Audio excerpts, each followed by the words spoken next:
तो हेलो दोस्तों, इस प्लेलिस्ट के आखिरी वीडियो में आपका स्वागत है। तो जो लोग इस वीडियो को ही सबसे पहले देख रहे हैं उनको बता दूं कि पहले तीन वीडियो अप्रॉक्स, हाँ, तीन वीडियो आ चुका है इस टॉपिक के ऊपर। और ये आखिरी और चौथा वीडियो है इस टॉपिक के ऊपर।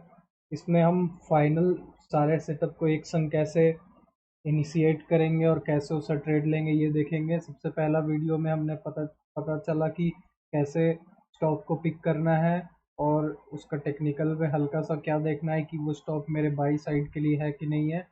अगर वो हो गया तो दूसरे वीडियो में हमने देखा था कि आरएसआई वॉल्यूम के संग बॉलिंजर बैंड को कैसे कंबाइन करके एक अच्छा स्विंग ट्रेड या पोजिशनल या फिर एंट्री क्रिएट कर सकते हैं हम लोग। और इस वाले वीडियो में हम देखेंगे कि ये सबको कैसे एक संग कंबाइन कर सकते हैं। तो सबसे पहले हम लगा लेंगे स्ट्रेंथ इंडेक्स का स्ट्रेंथ लगाते ही हमें पता चल जाएगा कि ये स्टॉक अपने इंडेक्स से कैसा परफॉर्म कर रहा है। मंथली पे, वीकली पे, दो जहाँ ग्रीन है वहाँ पे ही हमें एंट्री लेना है, या फिर पहले भी ले सकते हैं। लेकिन वही है कि अगर इंडेक्स में बाकी स्टॉक आपको ज़्यादा रिटर्न दे रहे हो उसके कंपैरिजन में ये उस समय में आपको कम रिटर्न बना के देगा बाकियों के मुकाबले, तो आपको देखना होगा। मंथली में ठीक है तो हम देख सकते हैं। ये हो गया। कोई और स्टॉक भी एक देख लेते हैं, जैसे कोई भी स्टॉक हो गया, ये निफ्टी 500 का, 50 का, कोई भी आप स्टॉक को कर सकते हैं। जैसे इंडिया सीमेंट अभी हाल फिलहाल में इसमें अच्छा पंप आया है। तो मंथ के टाइम फ्रेम पे हम देखते हैं, ये यहाँ पे ग्रीन है, मतलब ये अपने इंडेक्स को जिस जिस इंडेक्स में है, जैसे ये निफ्टी 500 का इंडेक्स से कंपेयर कर रहा है बेंचमार्क पकड़ के, तो इस जगह पे अभी उससे अच्छा मूवमेंट दे रहा है। ये हो गया। जैसे इंडिया सीमेंट का हमको पता लग गया, अब हम इसे काट देंगे। अब इंडिया सीमेंट पे हम मंथली पे एनालाइज करेंगे कि ये जो मूवमेंट है इतना बड़ा, ये जो मूवमेंट है इसका आने का रीज़न क्या है, पहले हम एनालाइज करेंगे। स्टॉक मिल गया, दूसरा पॉइंट पे चलेंगे एनालाइज करने का। मंथली टाइम फ्रेम पे हम एनालाइज करेंगे कि ये मूवमेंट आया क्यों, तो क्या ये मूवमेंट आने के पीछे कोई रीज़न है। तो हम देखेंगे कि स्टॉक यहाँ पे एक रेजिस्टेंस बनाया, यहाँ से ऊपर नहीं गया। ये एक लाइन भी हो सकता है, एक रेंज भी हो सकता है। मतलब मान के चलिए यहाँ से 2-3%, 2% का रेंज यहाँ पकड़ के चलिए, वो रेंज भी हो सकता है। तो ये हुआ, यहाँ से वो नीचे आया, नीचे आने के बाद से यहाँ से एक ऊपर गया, ऊपर जाके यहाँ पे रुका, यहाँ से वापस नीचे आया, यहाँ से फिर ऊपर जब गया तो उसको वही पुराना रेजिस्टेंस यहाँ पे भी मिला, यहाँ से वो थोड़ा सा नीचे गया। लेकिन यहाँ स्ट्रेंथ ज़्यादा था। जो लोग का यहाँ पे टारगेट, जो यहाँ एंट्री लिए थे उनका ये टारगेट था, यहाँ से वो निकल गए। फिर वापस न्यू बायर आए, ये उसको टेस्ट किया, यहाँ एक नया कैंडल बनाया, यहाँ एक नया कैंडल बनाया, ये एक बड़ा मूवमेंट आया, वहाँ से निकल गया बायर लोग। ये जैसे ही बड़ा मूवमेंट आया, यहाँ पे जो लोग एंट्री लिया था शॉर्ट टर्म के लिए वो निकल गए, यहाँ वाले निकल गए, जो यहाँ बचे हुए थे बाकी निकल गए। यहाँ से फिर डाउनफॉल आया। फिर उसी लेवल को, जो पहले का लेवल है, ये लेवल 2009 का लेवल यहाँ 2016 में आया था, उसके बाद वापस उस लेवल पे वो 2020 में आया। फिर उस लेवल को यहाँ पे टेस्ट किया, सपोर्ट बनाया, लेकिन अब यहाँ पे अच्छा सपोर्ट मिल गया। 2-3 बार मंथली कैंडल पे उसको आके टेस्ट किया, फिर ऊपर गया, फिर नीचे आया, फिर टेस्ट किया, फिर ऊपर गया। अब जैसे ही ये ऊपर गया, इसको पहले वाला लेवल मिला, जो जहाँ से ये बहुत पहले गिरा था, वो ऑल टाइम हाई वाला लेवल वो मिला। वहाँ पे ये उससे ऊपर एक हाई बना के वहाँ से जो भी सेलर, जो भी बायर यहाँ थे, ये जब जहाँ जहाँ भी आए थे, उनका ये टारगेट अचीव हुआ। उनको लगा भाई अब यहाँ से तो ऊपर नहीं जाएगा, प्रॉफिट बुक कर लो। सारे के सारे प्रॉफिट बुक किए। यहाँ से फिर बाइंग आया, वापस से रीटेस्ट टेस्ट करने गया रेजिस्टेंस को, यहाँ पे कुछ नहीं मिला। फिर से ये ब्रेकआउट दिया, यहाँ पे वो अभी रनिंग में है। ये जून का कैंडल है, तो ये अभी रनिंग में है। ये जैसे ही क्लोज होगा, न्यू कैंडल जब जुलाई का बनेगा, तब हमें पता चलेगा कि वो यहाँ नीचे आ रहा है कि ऊपर आ रहा है। तो अभी ये 1-2 दिन इस कैंडल का बचा हुआ है, उसके बाद हमें पता चलेगा कि नेक्स्ट मंथ क्या होने वाला है। मंथली पे देख लिए। अब हम अगर वीकली पे स्विच करेंगे तो वीकली पे भी सेम है, सेम रेजिस्टेंस को वो रिस्पेक्ट दे रहा है, सपोर्ट को रिस्पेक्ट दे रहा है, सेम चल रहा है। ये बड़ा कैंडल एक बड़ा मूव आया है। अभी ये बड़ा मूव जब भी आता है तो इसमें पास्ट ट्रेंड क्या बोला है, जब भी बड़ा मूव आता है उसके बाद थोड़ा सा ऊपर जाएगा ज़्यादा से ज़्यादा, फिर वहाँ पे प्रॉफिट बुकिंग करने वाला लोग बैठा होगा, प्रॉफिट कर बुक करके निकलेगा। तो यहाँ पे क्या पता चलता है कि यहाँ भी एक मूव आएगा ज़्यादा से ज़्यादा एक कैंडल का, उसके बाद वहाँ से प्रॉफिट बुकिंग होगा। तो अभी अगर आपको इंडिया सीमेंट में एंट्री बनाना है तो ये कोई पोजीशन नहीं है। तो ऐसे एक एनालिसिस करते हैं मंथली और वीकली पे, एक एनालाइज करते हैं ऐसे स्टॉक को, मार्केट स्ट्रक्चर और उसका रेजिस्टेंस सपोर्ट निकाल के ऐसे एनालाइज करते हैं। अब अगर एंट्री बनाना है तो डेली बेसिस पे जाइए, डेली बेसिस पे आपको जो लो पॉइंट मिले, एवरेज प्राइस मिले, वहाँ से आप एंट्री बना सकते हैं। ये देखिए यहाँ पे डेली पे एक बड़ा कैंडल के बाद एक गैप अप होके 2-3 कैंडल गया है, तो ये हुआ। अब ये जो है इस पे तो आप मैनुअली एनालाइज कर रहे हैं, इसमें आपको टाइम लगेगा, लेकिन इस पे आपका एनालिसिस अच्छा भी होगा। अगर हमको ये नहीं करना है, इतना सपोर्ट रेजिस्टेंस नहीं ढूंढना है, तो हम एक इंडिकेटर लगाएंगे, बॉलिंजर बैंड। बॉलिंजर बैंड लगाएंगे, बॉलिंजर बैंड लगाएंगे, उसमें हमें पता चल जाएगा कि यही सपोर्ट रेजिस्टेंस जो है वो कहाँ कहाँ है। अब बॉलिंजर बैंड हम लगाएं मंथली टाइम फ्रेम पे। अब हमें पता है कि कहाँ से सेलिंग आने वाला है, कहाँ पे बाइंग आने वाला है मंथली टाइम फ्रेम पे। ये 20 एस एम है, वाइट वाला, रेड वाला जो है वो 44 WM है। 44 WM हम क्यों लगाते हैं? 44 WM हम लगाते हैं देखने के लिए कि ओवरऑल 44 डेज के बाद, मतलब पिछले 40, जैसे ये 44 मंथ है तो मंथ 44 कैंडल, मंथली कैंडल के बाद अभी उसका जो लेवल है वो उस लेवल से ऊपर ट्रेड कर रहा है कि नीचे। अगर उससे नीचे ट्रेड कर रहा है करंट कैंडल, इसका मतलब वो डाउन में है अपने पिछले 44 कैंडल से। अगर नहीं, वो ऊपर है मतलब वो अप है। तो अपने पिछले हिस्ट्री से वो प्राइस जो है वो कहाँ है, वो कंपेयर करने के लिए हम 44 यूज़ कर रहे हैं, 44 रेड वाला। और बॉलिंजर बैंड का जो मिड वाला लाइन होता है वो 20 एस एम में होता है, तो उसको तो हम ऑटोमेटिक रिस्पेक्ट देते हुए चलेंगे, क्योंकि बॉलिंजर बैंड को ही हम फॉलो कर रहे हैं, तो उसको देखेंगे। बॉलिंजर बैंड में जब स्क्वीज होता है, आप दूसरा वीडियो जो इस प्लेलिस्ट में दिया हुआ दूसरे नंबर पे वीडियो, उसको जाके देखिए। बॉलिंजर बैंड का मूवमेंट जब स्क्वीज होगा वहाँ कंसोलिडेट हो रहा है। मंथली बेसिस का कंसोलिडेशन बहुत स्ट्रॉन्ग कंसोलिडेशन होता है। अगर मंथली पे स्ट्रॉन्ग कंसोलिडेशन किया है, वहाँ से वो ब्लास्ट हुआ है, वो कम से कम 4 5 6 7, जब तक उसमें कोई बड़ा मूवमेंट नहीं आएगा बड़ा कैंडल के संग, तब तक वो चलते ही रहेगा, छोटा छोटा कैंडल पे हाई हाई बनाते हुए चलेगा। फिर वो जब वापस आएगा एसएमए के पास टेस्ट करने के लिए, अगर ये यहाँ से नीचे आया तो एसएमए के पास आएगा, या फिर वो नीचे वाले जो बैंड है लोअर बैंड उसको टच करेगा, फिर वहाँ से मिड जाएगा, ऐसे करके मूवमेंट देते रहेगा। ये बाहर से अंदर आने का दो रीज़न हो सकता है, नहीं तो यहाँ पे बायर ख़त्म हो गए हैं, अब कोई यहाँ पे इंटरेस्टेड बायर बचा नहीं है, सबको लग रहा है कि ये प्राइस महंगा हो गया है, तो वहाँ से एक वो एसएमए के पास एवरेज करने जाएगा, क्योंकि एसएमए कुछ नहीं है, उसका एवरेज प्राइस है। मतलब जो भी टाइम फ्रेम का एसएमए आप लगाएं, या फिर जो भी टाइम फ्रेम का मूविंग एवरेज आप लगाए हैं, वो एवरेज करते चलता है। मतलब आज का जो क्लोजिंग प्राइस है उसका एवरेज करके जो प्राइस बनता है उसको वो मतलब आज का जो एवरेज प्राइस है उसको आप जितना टाइम फ्रेम का लगाएं, जैसे 20 एसएमए, तो 20 एसएमए जो है वो आज का जो टाइम फ्रेम है प्लस इसके बाद जो 19 डेज का एसएमए मतलब प्राइस बनेगा, उसको कंपेयर करके वो 90 डेज बाद आपको दिखाएगा। तो वो एक मतलब 20 लास्ट 20 डे का एवरेज करते हुए प्राइस का चलता है, तो वो आपको बताएगा कि यहाँ से ऊपर चल रहा है कि नहीं। अगर एसएमए से प्राइस बहुत ऊपर चल जाता है तो वहाँ पे जो है लोगों को लगता है कि बहुत ऊपर आ गया, अब एसएमए के पास प्राइस जाने का मूड बनाता है, और वो एसएमए को आता है, रिस्पेक्ट देता है, रिटेस्ट करता है, नीचे भी ब्रेक जाता है, वहाँ से जब वापस रिवर्स करता है वहाँ से फिर आपका बाइंग एक मूवमेंट होता है। इसलिए लोअर बैंड होता है, लोअर बैंड को रिस्पेक्ट करके ऊपर जाएगा, या फिर इसके नीचे अगर निकल गया तो 100% रिवर्सल होता है। अगर इसके ऊपर एक कोई कैंडल निकल गया, बड़ा कैंडल बना दिया इसके ऊपर, या फिर एक कैंडल पूरा ब्रेकआउट करके इसको बाहर बन गया है, तो वो पक्का रिवर्सल आता है। 90% देखा गया है, उसके बाद रिवर्सल आता ही है। वो एसएमए को जाके टच करेगा, या फिर थोड़ा वहाँ समय गुजारेगा, फिर वापस निकलेगा। अगर ज़्यादा देर समय गुजारेगा तो ऐसा स्क्वीज हो जाएगा बैंड। अगर एक दो कैंडल पे ही वापस निकल गया तो ज़्यादा गैप नहीं आएगा, वही लेवल बना रहेगा। तो आपको साफ साफ क्लियरिटी मिल गया है। अब इसको हम सेकंड कंफर्मेशन के लिए RSI विथ वॉल्यूम वाला जो हमारा है वो यूज़ कर लेते हैं, RSI वॉल्यूम। इसमें हम सिर्फ RSI और वॉल्यूम को देखेंगे, white line RSI, volume red line, और बैंड को हम ले लेंगे, सिंपल सा वैल्यू ऑफ कर लेंगे। ये देखिए ये आपको आरएसआई के संग चलना है। आरएसआई के अंदर जैसे ही, जब भी आरएसआई के अंदर वॉल्यूम रहेगा हमें ट्रेड बाइंग की तरफ सोचना है। जब भी आरएसआई के बाहर, मतलब आरएसआई नीचे रहेगा रेड लाइन के, या फिर आरएसआई जो है वो वॉल्यूम के ऊपर रहेगा तो बाइक साइड, नीचे रहेगा तो अगर सेलर है तो सेल करने का सोचेंगे, नहीं तो हम कुछ नहीं करेंगे, होल्ड करके बैठेंगे।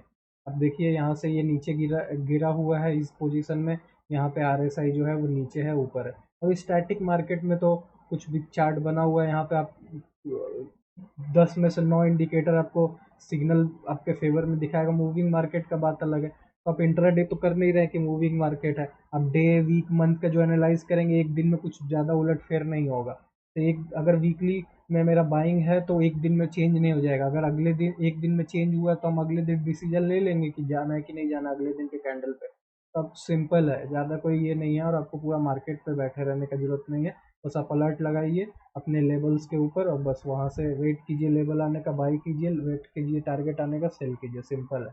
बस ये देखिए यहाँ पे सेलिंग है, यहाँ पे बाहर है आरएसआई वॉल्यूम के, यहाँ पे सेलिंग है, यहाँ पे अंदर है, यहाँ पे बाइंग है। आप बाई की तरफ जा सकते हैं। तो बाइंग है का मतलब है कि आप बाई की तरफ ट्रेड ले सकते हैं अगर यहाँ पोजीशन क्रिएट करना चाहते हैं। तो ये मंथली टाइम फ्रेम पे। सेम वीकली में जाके देखिए, वीकली में यहाँ पे नीचे आया, नीचे से यहाँ ऊपर गया, यहाँ पे नहीं एसएमए को तोड़ पाया, नीचे आया यहाँ पे। ये देखिए ये जो कैंडल, ऐसा कोई भी कैंडल मिल जाए, ऐसा कोई भी कैंडल मिल जाए, ये देखिए रेड हो ग्रीन हो कलर मायने नहीं रखता है, वो कैंडल जो है वो रिवर्स को शो करता है। मतलब कि अभी तक जो चीज़ हो रहा था अब वहाँ से रिवर्सल आ गया है।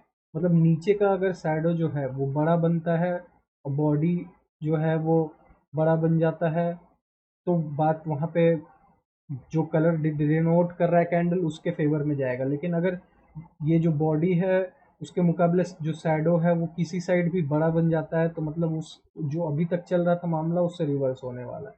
सिंपल सा है। जैसे यहाँ पे देखिए, यहाँ पे वो बोल रहा है कि अभी तक जो मामला चल रहा था यहाँ से रिवर्स हो सकता है, लेकिन दूसरी बार ही ये इतना बड़ा कैंडल इनगल्फिंग कर दिया तो वो उसको फेवर में नहीं कर पाया जो ट्रेंड बनना चाह रहा था। लेकिन यहाँ देखिए, यहाँ हुआ, यहाँ हुआ। अगर आपको ये कैंडल का समझ नहीं आता तो आप एक बियरिश करके आता है, बियरिश बुलिश ट्रेडिंग व्यू में वो क्या करता है कि जहाँ जहाँ पे सेलिंग है उतना को रेड कर देगा, जहाँ बाइंग है उसको ग्रीन कर देगा। वो इंडिकेटर आता है, आप यूज़ कर सकते हैं उसको, ट्रेडिंग व्यू में मिल जाता है बियरिश बुलिश कैंडल करके, उसको आप सेट कर सकते हैं। उसके बाद ये हो गया, यहाँ पे आपको वीकली बेसिस पे ये दिख गया ये ट्रेंड। ऐसे ही डेली बेसिस पे भी आप देख सकते हैं। अगर आपको समझ नहीं आ रहा तो आप जाके बॉलिंजर बैंड वाला वीडियो देखिए, वहाँ पे एकदम डिटेल में बताया गया कि कैसे ये मूवमेंट होता है। सेम है ये। और फिर आप कोई भी स्टॉक में देख सकते हैं, कोई कोई सा भी स्टॉक, आईडीएफसी फर्स्ट बैंक, अभी थोड़ा थोड़ा मूवमेंट इसमें आया था। तो आप ये यहाँ देख सकते हैं, ये इसके ऊपर निकला, ये इसके अंदर आ गया आरएसआई के। यहाँ से देखिए मूव ऊपर, ये देखिए ये मूवमेंट है। आप इस मूवमेंट पे रिलाई कर सकते हैं। इसका मतलब ये है, जब तक आरएसआई के ऊपर रहेगा, आरएसआई वॉल्यूम के ऊपर रहेगा, तब तक आप अपना जो एंट्री है उस पर बैठ सकते हैं, उसको रिलाई कर सकते हैं। फिर आपका अगर stop loss, trailing stop loss कहीं हिट हो जाता है और ये मूवमेंट यहाँ चेंज हो रहा है, तो फिर आप अपना डिसीजन में चेंज कर सकते हैं, नहीं तो आप आराम से ऑब्जर्वर मोड पे बैठ सकते हैं। डेली पे हो गया, वीकली पे देख लीजिए, मंथली पे बॉलिंजर बैंड ब्लास्ट था, यहाँ से मूवमेंट आया, यहाँ पे एसएमए को टच किया है। अब हो सकता है कि एसएमए को टच करके ऐसा कुछ बनाया है पैटर्न कैंडल का, तो यहाँ से ये ऊपर वापस निकल सकता है, और यहाँ से ये भी नीचे से ऊपर आ रहा है। तो अगर इसको, अभी तक तो ये सेलिंग जोन में था, लेकिन अगर ये आरएसआई जैसे ही रेड कैंडल, रेड लाइन के ऊपर निकलता है, वैसे ही यहाँ पे बाइंग अच्छा खासा यहाँ पे मूवमेंट ऊपर की तरफ दिखने मिलेगा। तो आईडीएफसी फर्स्ट बैंक आप फ्यूचर के लिए इसमें एंट्री बना सकते हैं। अगर मंथली का बॉलिंजर बैंड को हटा के इसमें एक मार्केट स्ट्रक्चर देख ले, तो यहाँ से दिखता है मार्केट स्ट्रक्चर में कि ये एक हाई था। इस हाई को अगर यहाँ पे वापस आने का कोशिश किया, यहाँ एक हाई बना के वहाँ से नीचे चल गया।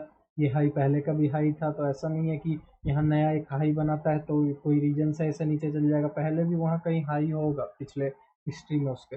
उसको अगर वो तोड़ नहीं पा रहा है तो वो नीचे ही जाएगा, सीधा सा बात है। उसको तोड़ेगा, वहाँ पे सपोर्ट लेगा, वहाँ होल्ड करेगा तो ऊपर निकलने का चांस है। ये उसके पहले वाले हाई को भी तोड़ दिया तो अच्छा खासा यहाँ पे मूवमेंट आया, लेकिन नीचे गिरते समय यहाँ पे जब तक सपोर्ट ले रहा था तब तक सब कुछ ठीक था। जैसे ही उस सपोर्ट को थोड़ा सा नीचे आने लगा तो वहाँ पे मामला थोड़ा गड़बड़ हो गया। यहाँ पे जो भी बायर घुसे हुए थे वो सब यहाँ पे धीरे धीरे सेल कर गए, लेकिन फिर भी अभी उस लेवल को ये पकड़ के बैठा हुआ है जो लेवल से वो पहले गिरा हुआ था 80 के आसपास। अभी भी उस लेवल को पकड़ के बैठा हुआ है। मंथली बेसिस पे अगर वीकली पे देख ले तो अभी भी उसी के पास घूम रहा है। तो ये एक तरह का कंसोलिडेशन है। यहाँ से अगर ऊपर निकलेगा तो ये अगली बार ये 101 का लेवल को टारगेट करके चलेगा। उसको भी तोड़ने में इतना आसान नहीं हो कि इसका उसमें स्ट्रेंथ कम है। अगर तोड़ एक एक बार में तोड़ के आ रहा है तो बात अलग है, अगर वो नीचे आके वापस जा रहा है तब वो उसमें स्ट्रेंथ आ रहा है। तो ये वापस यहाँ नीचे आया है, यहाँ से हल्का हल्का ऊपर निकला है, ये यहाँ पे थोड़ा सा कंसोलिडेट करके अगर ऊपर निकलेगा तो ये 100 तक जा सकता है। तो ऐसे एनालाइज कीजिए, नहीं तो बॉलिंजर बैंड लगा लीजिए अगर आपको इतना एनालिसिस करने का टाइम नहीं या फिर आपको इतना समझ नहीं आता है ये सब। आप बॉलिंजर बैंड को डायरेक्ट यूज़ कीजिए, वहाँ के मूवमेंट को पकड़िए, इन्वेस्टमेंट कीजिए, स्विंग कीजिए, पोजिशनल बनाइए। एक और लास्ट स्टॉक देखते हैं, उसके बाद इस प्लेलिस्ट को एंड करेंगे, इस टॉपिक को एंड करेंगे। फिर इसके बाद से इंडिविजुअल स्टॉक के ऊपर NSE 500 का सारे स्टॉक के ऊपर इंडिविजुअल टॉपिक मतलब टॉपिक वाइज वीडियो आएगा। एक स्टॉक में एक पूरा टेक्निकल और फाइनेंशियल, थोड़ा जो अच्छा या बुरा है उसका फाइनेंशियल, उसके बारे में भी थोड़ा बात कर लेंगे। अब जैसे कोई भी टाटा मोटर्स तो पॉपुलर है, सबको पता ही होगा उसमें क्या चल रहा है। ये इंडस टावर भी अच्छा स्टॉक है। इंडस टावर देख लेते हैं। इंडस टावर में क्या बता रहा है, इंडस टावर में ज़्यादा पास्ट में नहीं जाएंगे, तो करंट में ही जाएंगे। ये एक उसका हाई था, ये उस हाई को तोड़ा है यहाँ पे रिसेंटली अप्रैल के आसपास। इंडस टावर उसका हाई को तोड़ा है, तोड़ के वहाँ एक सपोर्ट, वहाँ पे एक क्लोजिंग दिया, इस ये दिया। ये देखिए ये पूरा अच्छा यहाँ पे पकड़ बना लिया है। अब यहाँ से मेरे को बहुत कम चांस लग रहा है कि इसके नीचे निकलने वाला है। ये यहाँ पे अब अच्छा होल्डिंग बना लिया है, 5-6 महीना का, 7-8 महीना का होल्डिंग, मतलब होल्ड कर चुका है वहाँ पे।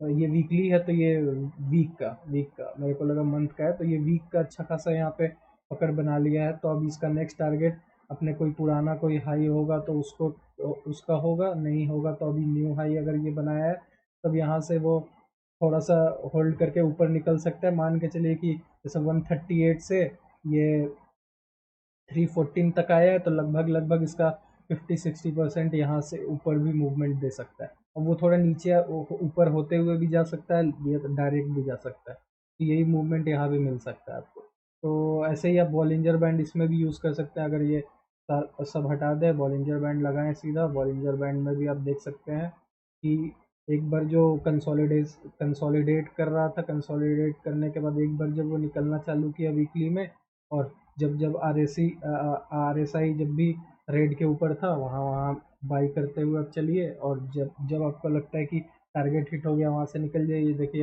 यहाँ से ये अपना एवरेज करने गया।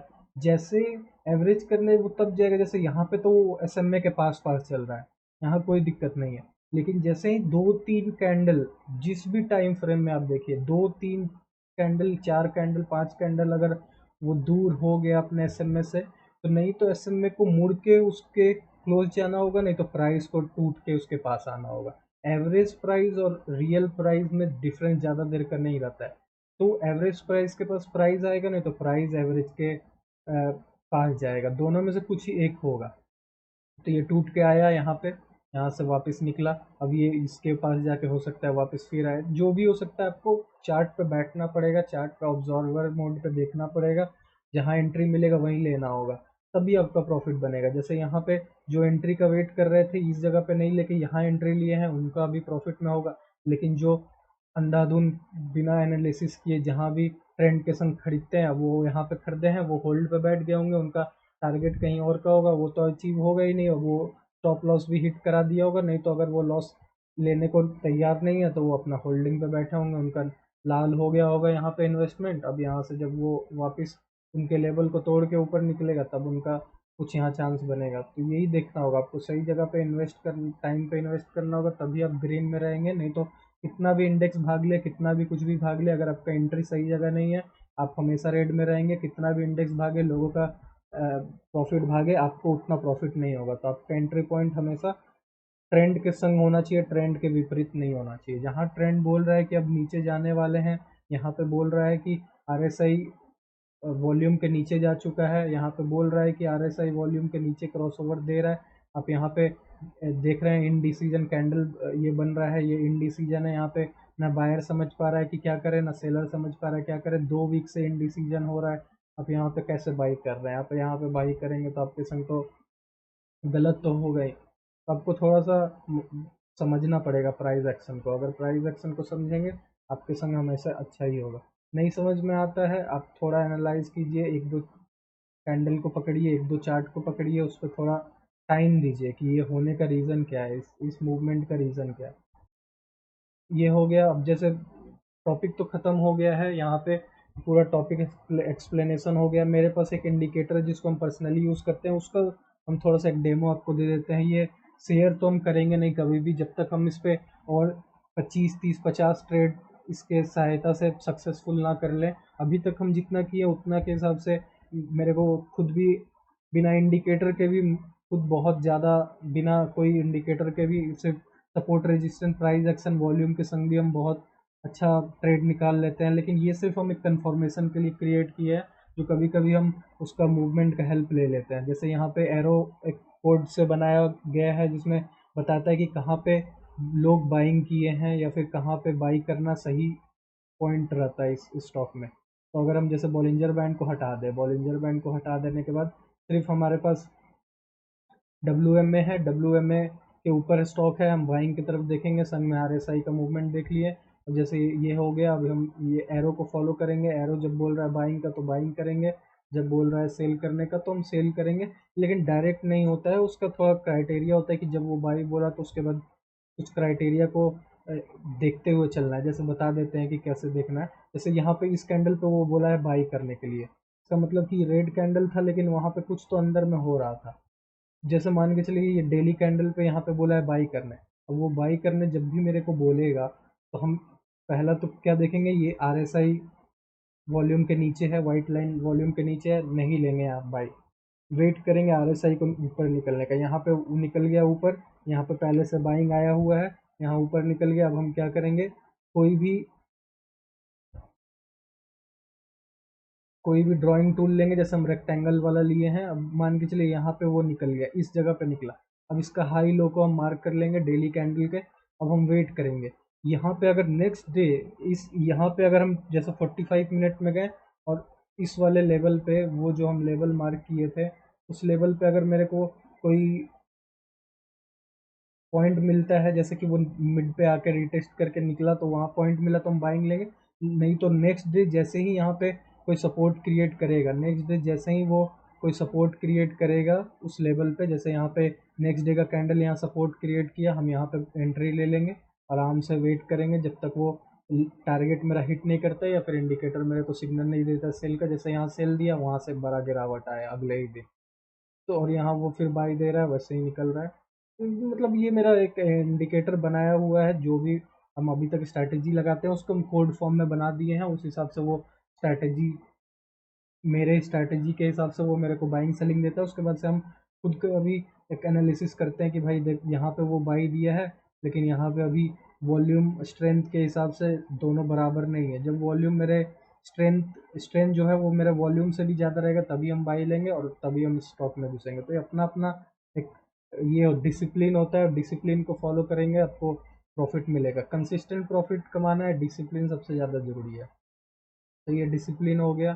अभी यहाँ पे ये हो गया। दूसरा जो इसमें मेरा लगा हुआ है, एरो को हटा देते हैं। दूसरा जो है वो बॉलिंजर बैंड के संग हम कभी कभी बॉलिंजर बैंड का बाई और सेल को भी हम यूज़ कर लेते हैं। बॉलिंजर बैंड का सेल और बाई है, मतलब कि बॉलिंजर बैंड का जब वो हाई को हिट कर देता है या फिर बॉलिंजर बैंड का लो को हिट कर देता है तो ऐसा आता है कि मतलब लो हिट कर दिया है तो लो से रिवर्सल होता है तो ऊपर SMA के पास जाएगा। हाई हिट कर दिया तो वहाँ से नीचे जा सकता है। तो वो है, ये 100% एक्यूरेट नहीं है, लेकिन ऐसे मेरे को कभी इमरजेंसी में अचानक से चार्ट देखना है, उतना चार्ट में देखने का समय नहीं है मेरे पास, तो मेरे को इससे पता चल जाता है कि कहाँ कहाँ बॉलिंजर बैंड हिट किया है। और जो हम रेगुलर बेसिस पे यूज़ करते हैं वो है ये बियरिश और बुलिस वाला ट्रेंड का। ये 100 अच्छा काम करता है, ये मेरे को पर्सनली भी अच्छा लगता है, क्योंकि ये जब बुल बोलता है तो वहाँ से नेक्स्ट 2-3 कैंडल में बुलिस मूवमेंट रहता ही है, तो हम स्विंग के लिए यूज़ करते हैं एक कैंडल का।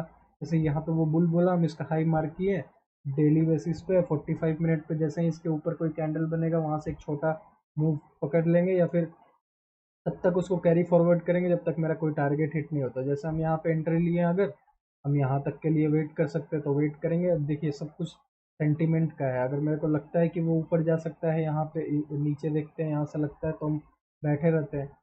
तो इसी इसी में हम अगर कोई और स्टॉक ले ले, जैसे गेल ले लें, गेल में देखिए बुल बोला, 2-3 कैंडल ऊपर गया, फिर बियर बोल दिया, 2-3 कैंडल नीचे डाला, और उसके संग WMA को भी हम देखते हैं, फिर RSI को भी देखते हैं।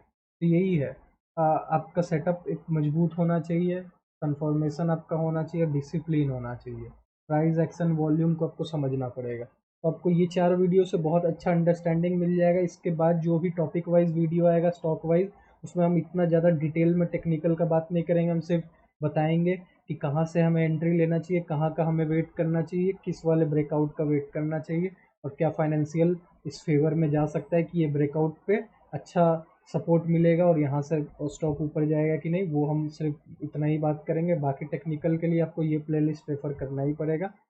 तो अगर आपको ये वीडियो अच्छा लगा या फिर ये प्लेलिस्ट अच्छा लगा तो वीडियो को लाइक ज़रूर कीजिएगा, लोगों के संग शेयर कीजिएगा अगर आपको लगता है शेयरेबल ये वीडियो है, इसमें ये ऐसा ज्ञान है जो कि शेयर किया जा सकता है अपने फ्रेंड्स के संग।